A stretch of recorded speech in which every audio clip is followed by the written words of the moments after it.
Hello student, study point channel में आपका स्वागत है।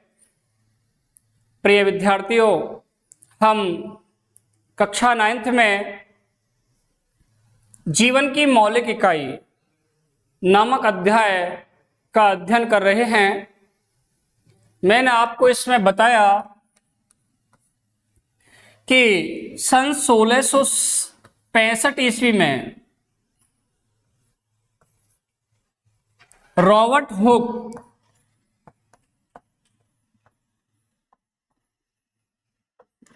हुक नामक जो वैज्ञानिक था, उन्होंने बताया कोशिका के बारे में। एक अनगढ़ सूक्ष्मदर्शी कॉर्क कोशिका का अध्ययन किया उन्होंने। एक कॉर्क की पतली जो काट है उस पर अध्ययन किया अनगढ़ सूक्ष्मदर्शी के माध्यम से, और वहां उन्होंने एक छोटे छोटे प्रकोष्ठकों को ऐसे पाया। ऐसे छोटे छोटे प्रकोष्ठक उन्हें वहां मिले।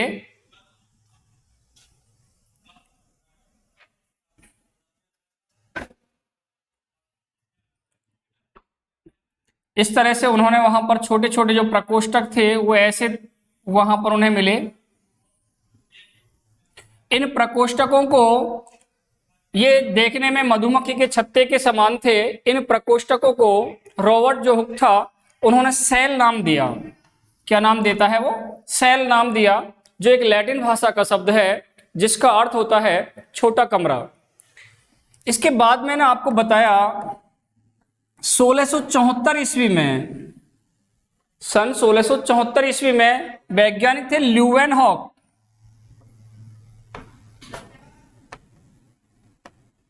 ल्यूवेनहॉक जो थे, इन्होंने जीवित कोशिका का अध्ययन किया। इन्होंने उन्नत सूक्ष्मदर्शी के माध्यम से तालाब के जल में स्वतंत्र कोशिका का अवलोकन किया। किसने? ल्यूवेनहॉक ने। यहां तक मैं आपको इसे पढ़ा चुका हूं पिछली कक्षा में। इसके बाद जो नेक्स्ट टॉपिक है आपका वो है, आप उसमें पॉइंट डालकर आपको मैं लिखवा रहा था। इससे जो नेक्स्ट है आप समझते चलें, बाद में लिखेंगे आप। 1831 में, मैं अभी थोड़ी देर पहले आपको बताया कि ये जो संरचना है कोशिका की, इस संरचना के अंतर्गत आप देखें, ध्यान दें सभी विद्यार्थी बोर्ड पर ध्यान दें। जो रॉबर्ट हुक था, रॉबर्ट हुक जो था उसने सेल को इस तरह से देखा। ये सेल की संरचना थी जो उसने उसमें देखा था। इस सेल के अंतर्गत रॉबर्ट ब्राउन नामक जो वैज्ञानिक था, रॉबर्ट ब्राउन नामक वैज्ञानिक जो है, उन्होंने बताया कि कोशिका के बिल्कुल बीचों बीच केंद्रक पाया जाता है। एक संरचना है, उसका क्या नाम दिया उन्होंने? केंद्रक नाम दिया। इस प्रकार से ये जो संरचना आप देख रहे हो बिल्कुल बीच में, यानी मधुमक्खी के छत्ते के समान जो संरचना है, इसके बीच में ये जो आपको नजर आ रहा है, ये पॉइंट जो नजर आ रहा है, ये केंद्रक कहलाता है। क्या कहलाता है? केंद्रक। इसके बारे में, अच्छा, केंद्रक जो होता है इसके बारे में सबसे पहले रॉबर्ट ब्राउन ने बताया था 1831 में। कब बताया? 1831 में। तो आप यहां लिखेंगे इसमें कि सन 1831 में लिखिएगा। 1831 में रॉबर्ट ब्राउन ने कोशिका में केंद्रक का पता लगाया।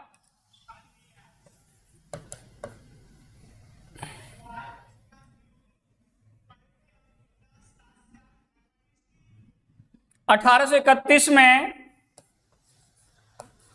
रॉबर्ट ब्राउन ने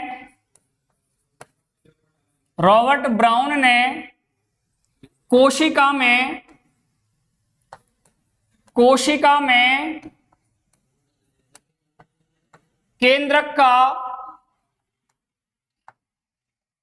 केंद्रक का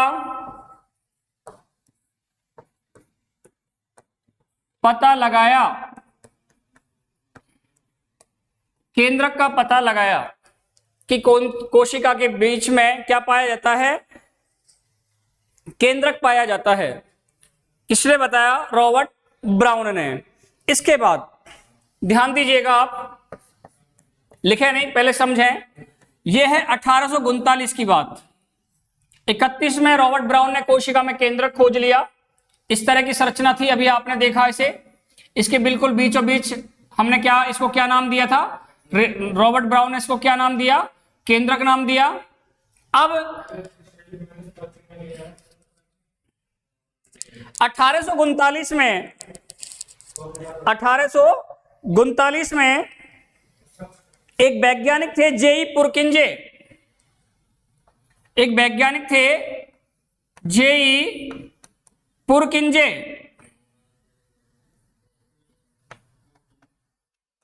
जेई पुरकिंजे, इन्होंने कोशिका के बीच, यानी केंद्रक और कोशिका झिल्ली जो है, इसके बीच जो ये जैविक द्रव्य था, जैविक द्रव्य जो भरा होता है कोशिका के अंदर, इस जैविक द्रव्य का नाम जीव द्रव्य दिया।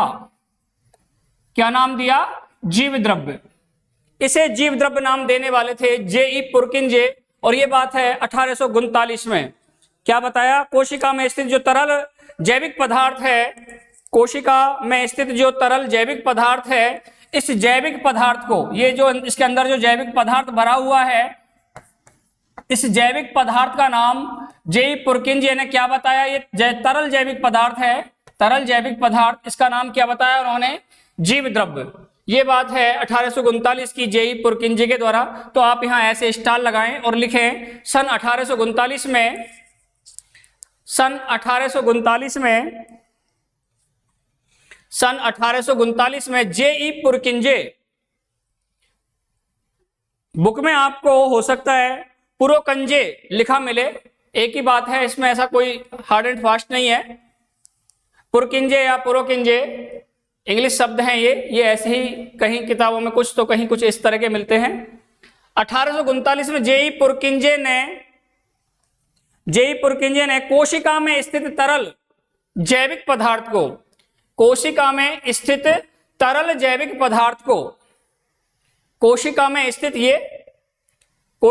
स्थित तरल जो जैविक पदार्थ है, तरल जैविक पदार्थ को जीव द्रव्य नाम दिया। क्या नाम दिया? जीव द्रव्य नाम दिया।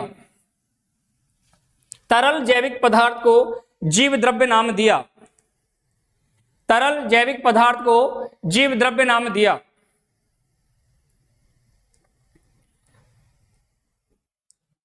सबने लिख लिया होगा। आगे अगली जो नेक्स्ट विशेषता है इसकी,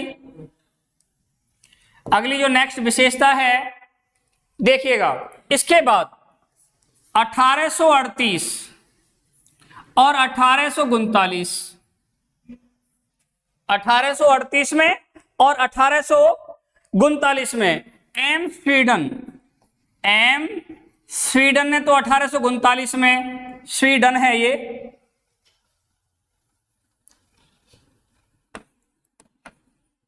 स्वीडन, और यह है टी स्वान। 1839 में इन्होंने दोनों ने क्या किया? कोशिका सिद्धांत का प्रतिपादन किया, कोशिका सिद्धांत दिया, कोशिका सिद्धांत को प्रतिपादित किया। 1838 में एम स्वीडन, 1839 में टी स्वान ने कोशिका सिद्धांत प्रस्तुत किया। क्या दिया? कोशिका सिद्धांत। कोशिका सिद्धांत के द्वारा सभी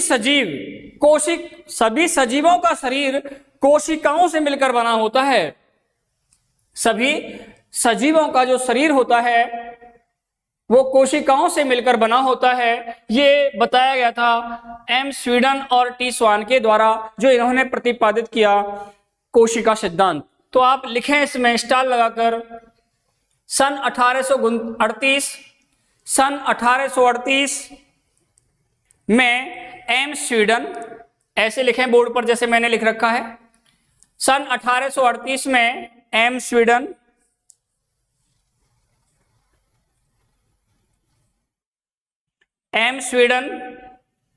एवं 1839 में टी स्वान, 1839 में टी स्वान ने कोशिका सिद्धांत के बारे में बताया। कोशिका सिद्धांत के बारे में बताया। 1838 में एम स्वीडन और 1839 में टी स्वान ने कोशिका सिद्धांत के बारे में बताया। इस सिद्धांत के लिखे नहीं, समझें। इस सिद्धांत के अनुसार प्रत्येक सजीव का शरीर, इस सिद्धांत के अनुसार, कौन से सिद्धांत? कोशिका सिद्धांत के अनुसार के जब इसका प्रतिपादन हो गया कोशिका सिद्धांत का, तो इसके अनुसार प्रत्येक जो सजीव होता है उसका जो शरीर है वो कोशिकाओं से निर्मित होता है। किससे निर्मित होता है? सेल से निर्मित होता है, कोशिकाओं से निर्मित होता है, ये बताया था। लिखें आप, इसके नीचे स्टार लगा के लिख लें, इसके नीचे स्टार लगाएं और लिखें, इस सिद्धांत के अनुसार प्रत्येक सजीव, इस सिद्धांत के अनुसार प्रत्येक सजीव कोशिकाओं से निर्मित होता है। इस सिद्धांत के अनुसार प्रत्येक सजीव कोशिकाओं से निर्मित होता है और कोशिका को जीवन की मूलभूत इकाई कहते हैं। कोशिकाओं से निर्मित होता है। इस सिद्धांत के अनुसार प्रत्येक सजीव कोशिकाओं से निर्मित होता है। प्रत्येक सजीव कोशिकाओं से निर्मित होता है और कोशिका जीवन की मूलभूत इकाई होती है। और कोशिका जीवन की मूलभूत इकाई होती है। और कोशिका जीवन की मूलभूत इकाई होती है। कोशिका सिद्धांत का जब प्रतिपादन हो गया उसके बाद ये फाइनल हो गया था कि दुनिया का प्रत्येक सजीव का जो शरीर है वो कोशिकाओं से ही निर्मित होगा। बगैर कोशिका के शरीर के अंगों का निर्माण संभव नहीं है। और ये भी सिद्ध हो गया कि जीवन की जो मूलभूत इकाई है वो क्या है? कोशिका है। समझ में आ रहा है बच्चों? अच्छा, इसके बाद अब देखिए आप, धीरे धीरे हम आगे बढ़ते जा रहे हैं। अब हम कोशिका सिद्धांत का प्रतिपादन भी कर लिया हमने। कोशिका सिद्धांत का प्रतिपादन हो गया और कोशिका सिद्धांत के प्रतिपादन के बाद अब बात आती है 1855 की। 1855 में एक वैज्ञानिक हुए थे बिरचो। बिरचो ने क्या किया? कोशिका सिद्धांत को और आगे बढ़ाया। 1855 में वैज्ञानिक का नाम है बिरचो। इन्होंने क्या किया कि कोशिका सिद्धांत को और आगे बढ़ा दिया और उन्होंने बताया कि नई कोशिकाएं, यानी कि नई कोशिकाएं जो होती हैं उनका निर्माण पूर्ववर्ती यानी कि पुरानी, पूर्ववर्ती का मतलब है पुरानी कोशिकाओं से होता है। बिरचो ने बताया, इनकी कोशिका सिद्धांत को और आगे बढ़ा दिया। उन्होंने कहा कि पुरानी कोशिकाएं नष्ट होती जाती हैं और उनके स्थान पर नई कोशिकाओं का निर्माण होता जाता है, यानी कि नई कोशिकाएं पूर्ववर्ती कोशिकाओं से ही निर्मित होती हैं। ये बताया था बिरचो ने 1855 में। 1855 में उन्होंने क्या किया? कोशिका सिद्धांत जो है उसको और आगे बढ़ाया। कोशिका सिद्धांत को आगे बढ़ाते हुए बिरचो कहते हैं कि पुरानी कोशिकाएं नष्ट होंगी और नई कोशिकाओं का निर्माण होगा, अर्थात नई कोशिकाओं का निर्माण पूर्ववर्ती कोशिकाओं से ही होता है। नई कोशिकाओं का निर्माण कैसे होगा? पूर्ववर्ती कोशिकाओं से ही होता है। पुरानी कोशिकाओं के नष्ट होने से, पुरानी कोशिकाओं के मर जाने से नई कोशिकाओं का जन्म होगा। किसने बताया? बिरचो ने। तो आप नेक्स्ट पॉइंट, ये इतिहास चल रहा है कोशिका का, हम कोशिका यानी कि साइटोलॉजी का इतिहास, हिस्ट्री पढ़ रहे हैं, तो ये उसका पॉइंट है अगला। और आप लिखें उसमें, सन 1855 में बिरचो ने, सभी विद्यार्थी अपनी नोटबुक खोल के रखें और समझाने के बाद मैं उसे आपको तुरंत लिखवा देता हूं, इसलिए आप ध्यान रखें और लिखें। सन 1855 में बिरचो ने, सन 1855 में बिरचो ने कोशिका सिद्धांत को और आगे बढ़ाया। 1855 में बिरचो ने कोशिका सिद्धांत को और आगे बढ़ाया और उन्होंने बताया कि सभी कोशिकाएं पूर्ववर्ती कोशिकाओं से निर्मित होती हैं। और उन्होंने बताया कि सभी कोशिकाएं पूर्ववर्ती कोशिकाओं से बनती हैं या निर्मित होती हैं, एक ही बात है।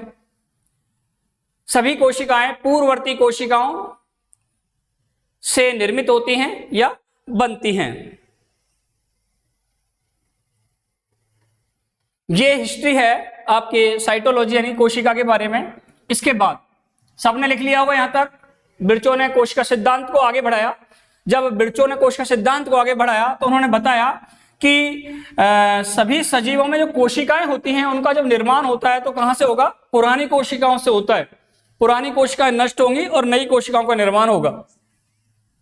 इसके बाद ध्यान दें आप, अब बात आती है 1940 के आसपास, जब सूक्ष्मदर्शी का आविष्कार हो गया। सूक्ष्मदर्शी को जब खोज लिया गया, सूक्ष्मदर्शी का जब आविष्कार हो गया, तो जब सूक्ष्मदर्शी, कौन सा सूक्ष्मदर्शी? इलेक्ट्रॉन सूक्ष्मदर्शी। इलेक्ट्रॉन सूक्ष्मदर्शी का जब आविष्कार हो गया, इलेक्ट्रॉन सूक्ष्मदर्शी को जब खोज लिया गया, तो इसके बाद आप सब जानते ही हैं इलेक्ट्रॉन सूक्ष्मदर्शी से बहुत बारीक से बारीक, बहुत जिनको हम अपनी नग्न आंखों से नहीं देख सकते, उन संरचनाओं को भी बहुत बड़ा रूप उनका देखा जा सकता है। और कोशिका के अंदर जो विभिन्न प्रकार की छोटी छोटी संरचनाएं थी, उसके अंदर पाए जाने वाले जो विभिन्न जो अंगक थे, कोशिका अंगक थे, उन सब को बहुत ही स्पष्टतः देखा गया। और देखकर कोशिका को पूरा सांचा तैयार कर लिया गया, पूरा खोखा तैयार कर लिया गया, और उसको, उसकी संरचना को और उसके कोशिका अंगकों की संरचना को समझा गया, उनके कार्यों को जाना गया। ये बात थी 1840 के बाद, जब इलेक्ट्रॉन सूक्ष्मदर्शी को खोज लिया गया। इलेक्ट्रॉन सूक्ष्मदर्शी की खोज होने के बाद, इलेक्ट्रॉन सूक्ष्मदर्शी की खोज होने के बाद कोशिका की विभिन्न, जो कोशिका के अंदर पाए जाने वाली जो विभिन्न संरचनाएं हैं, केंद्रक और केंद्रक के और जीव द्रव्य के बीच में जो संरचनाएं पाई जाती हैं, जिन्हें कोशिका अंगक के नाम से जाना जाता है। कोशिका के अंगक कहते हैं इन्हें, कोशिका अंगक के रूप में जाना जाता है। जैसे माइटोकॉन्ड्रिया है, गोल्जी बॉडी है, और भी बहुत सारे अंग हैं। ये सभी कहाँ पाए जाते हैं? जीव द्रव्य में। केंद्रक और साइटोप्लाज्मा तुम्हारी जो होती है, यानी कि ये जो प्लाज्मा झिल्ली जो होती है, इसके बीच में पाई जाने वाली संरचना होती है, इन सबको इलेक्ट्रॉन सूक्ष्मदर्शी से देखा गया। तो आप लिखें, यहाँ पॉइंट डालें, इसका इतिहास का लास्ट पॉइंट है, लिखें सन 1940 में, सन 1940 में इलेक्ट्रॉन सूक्ष्मदर्शी की खोज होने के बाद, इलेक्ट्रॉन सूक्ष्मदर्शी की खोज होने के बाद, इलेक्ट्रॉन सूक्ष्मदर्शी की खोज होने के बाद, इलेक्ट्रॉन सूक्ष्मदर्शी की खोज होने के बाद कोशिका की जटिल संरचना, कोशिका की जटिल संरचना, कोशिका की जटिल संरचना और बहुत से कोशिका अंगकों को समझना आसान हो गया। जटिल संरचना और बहुत से कोशिका अंगकों को समझना आसान हो गया। कोशिका अंगक को समझना आसान हो गया। पुनः समझ लें, सन लिखें, पुनः ध्यान दें। 1940 में जब इलेक्ट्रॉन सूक्ष्मदर्शी की खोज हुई, तो इसके बाद कोशिका की संरचना, कोशिका की जटिल संरचना और कोशिका अंगक और कोशिका के बहुत से अंगक को समझना आसान हो गया। कोशिका के बहुत से अंगक को समझना आसान हो गया, को समझना आसान हो गया, आसान हो गया। सबने लिख लिया होगा यहां तक, सभी बच्चे यहां तक आगे होंगे। ये आपका इतिहास था, ये इतिहास था आपका, कोशिका का इतिहास था। इसके बाद आप नेक्स्ट पॉइंट डालेंगे, हेडिंग डालेंगे कोशिका। कोशिका, अभी तक आपने कोशिका की परिभाषा नहीं लिखी है। कोशिका आप सब जानते हैं जीवन की क्रियात्मक और संरचनात्मक इकाई, या ये कहिएगा संरचनात्मक एवं क्रियात्मक इकाई जो है वो कोशिका कहलाती है। जीवन की संरचनात्मक एवं क्रियात्मक इकाई को जीवन की संरचनात्मक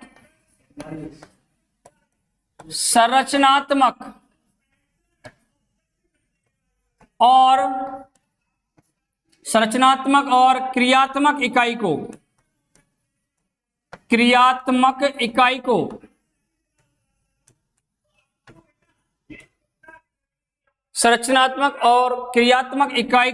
संरचनात्मक और क्रियात्मक इकाई को क्या कहेंगे? कोशिका, सेल कहते हैं। क्या कहते हैं? कोशिका या सेल कहते हैं। पुनः ध्यान दें, हमें नेक्स्ट जो टॉपिक है वो है कोशिका। अब तक जो आप पढ़ रहे थे वो पढ़ रहा था अपने कोशिका के बारे में, इतिहास की, कोशिका की खोज किसने की, कोशिका के अंदर जीव द्रव्य किसने बताया, केंद्रक के बारे में किसने बताया, कोशिका सिद्धांत किसने दिया, कोशिकाओं का निर्माण कैसे हुआ, पहले पुरानी कोशिकाएं नष्ट होती हैं, नई कोशिकाएं बनती हैं। ये सारी चीजें आपको इतिहास के अंतर्गत आती हैं, जो कोशिका का इतिहास होता है। इसके बाद जो नेक्स्ट टॉपिक है आपका वो है कोशिका। आप हेडिंग डालें और लिखें कोशिका, लिख लीजिएगा कोशिका, और उसमें लिखिएगा जीवन की संरचनात्मक एवं क्रियात्मक इकाई को, जीवन की संरचनात्मक एवं क्रियात्मक इकाई को कोशिका कहते हैं। संरचनात्मक एवं क्रियात्मक इकाई को क्या कहते हैं? कोशिका कहते हैं। प्रिय विद्यार्थियों, अब आप बोर्ड की तरफ ध्यान दें। आप लोग समझें कि संरचनात्मक रूप से कोशिका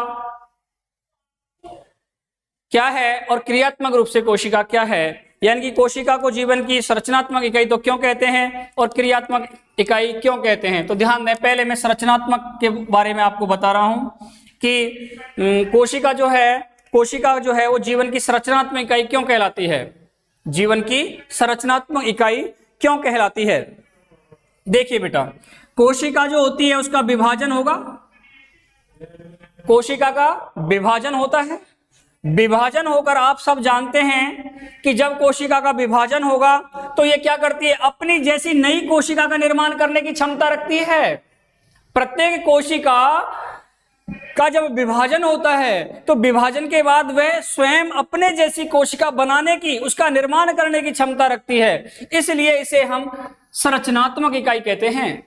इसीलिए इसे जीवन की संरचनात्मक इकाई कहा जाता है। एक जीव से दूसरे जीव का निर्माण होता है, ये एक जीव से दूसरे जीव का निर्माण होता है जब कोशिका का विभाजन होगा। कोशिका विभाजन के दौरान प्रत्येक कोशिका अपने समान नई कोशिका बनाने की क्षमता रखती है, अपने समान नई कोशिका बनाती है।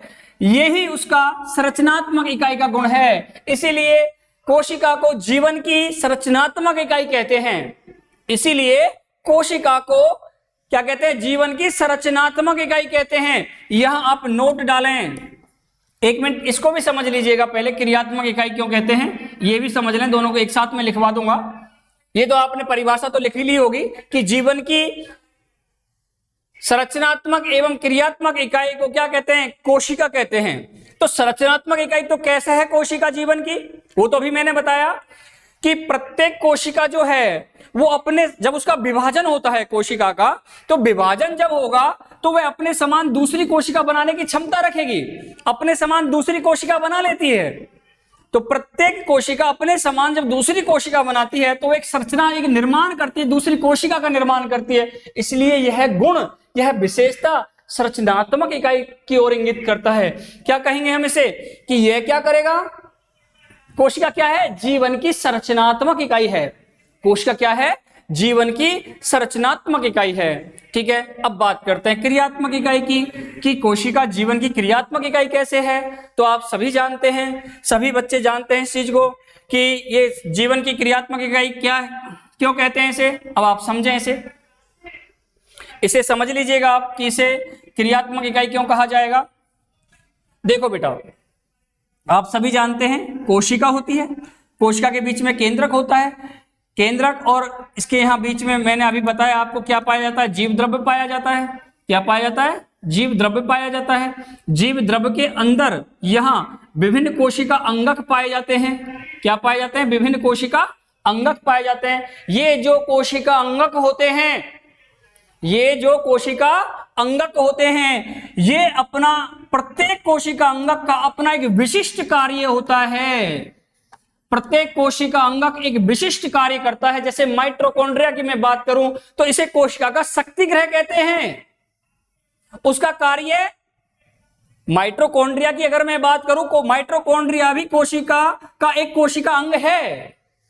माइटोकॉन्ड्रिया कोशिका का एक कोशिका अंग है जिसका अपना कार्य क्या है? कोशिका का शक्ति गृह कहलाता है। इसका मतलब हुआ कि ये कोशिका में जो ऊर्जा मिलती है उसे इकट्ठा करके रखता है, पावर हाउस कहलाता है ये।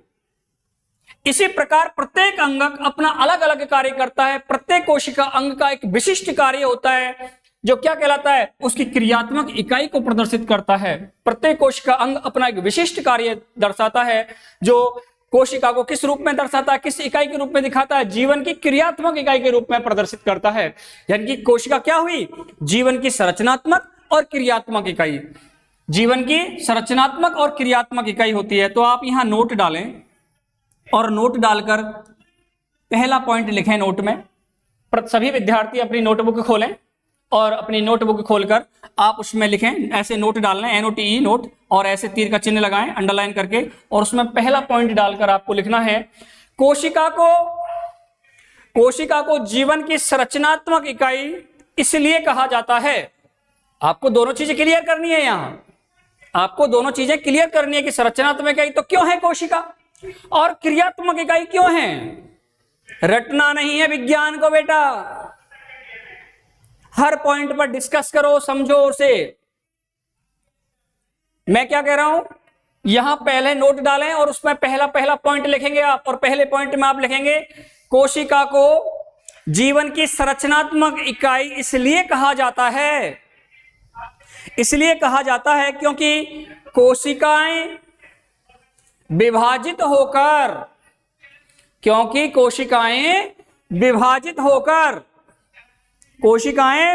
होकर अपने जैसी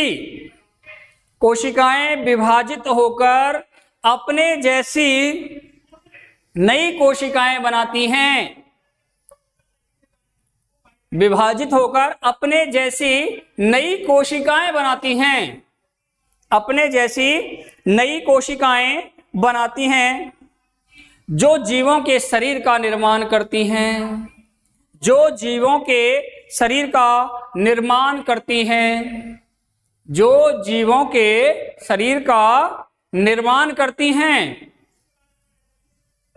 जो जीवों के शरीर का निर्माण करती हैं। जीवों के शरीर का निर्माण करती हैं।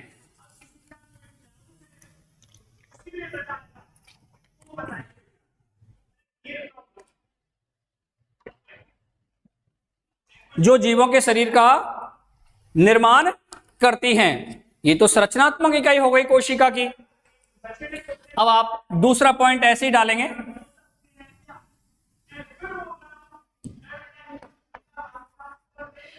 दूसरा पॉइंट डालेंगे आप। अब आप क्या सिद्ध करोगे कि कोशिका क्या है? जीवन की क्रियात्मक इकाई है। कोशिका क्या है? जीवन की क्रियात्मक इकाई है। इसे आपको सिद्ध करना है। इसमें आप लिखेंगे क्रियात्मक इकाई इसलिए कहते हैं क्योंकि कोशिकाओं की आकृति एवं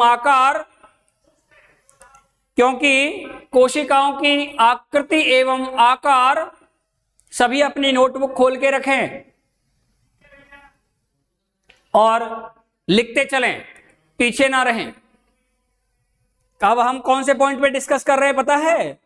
कि कोशिका को क्रियात्मक इकाई क्यों कहते हैं, जीवन की क्रियात्मक इकाई क्यों कहा जाता है, उस पॉइंट पर हम लिख रहे हैं। लिखें आप, कोशिका को जीवन की क्रियात्मक इकाई इसलिए कहा जाता है क्योंकि कोशिकाओं की आकृति तथा आकार उनके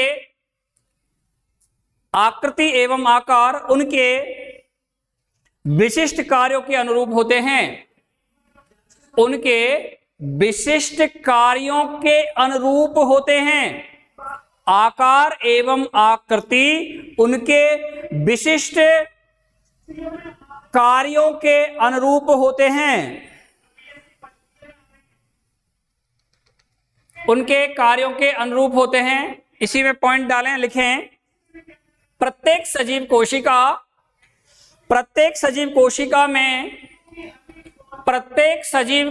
में कुछ मूलभूत कार्य करने की क्षमता होती है। प्रत्येक सजीव कोशिका में कुछ मूलभूत कार्य करने की क्षमता होती है।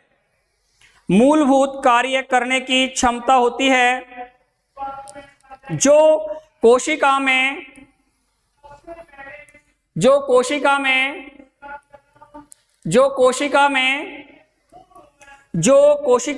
स्थित कोशिका अंगों द्वारा संपन्न होती है।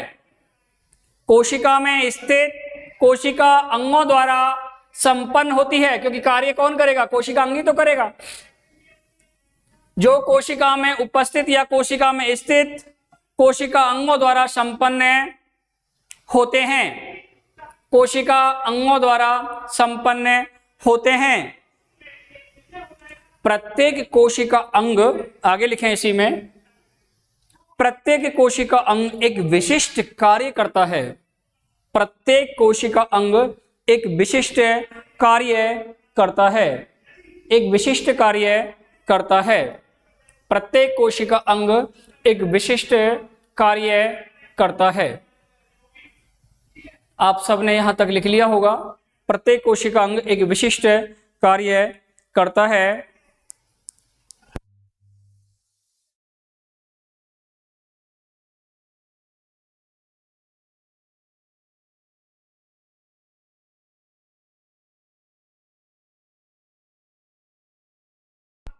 प्रत्येक कोशिका अंग एक विशिष्ट कार्य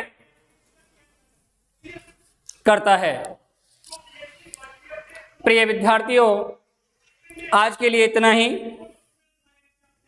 अब आपसे नेक्स्ट टॉपिक के साथ अगले दिन नेक्स्ट डे मुलाकात होगी। धन्यवाद।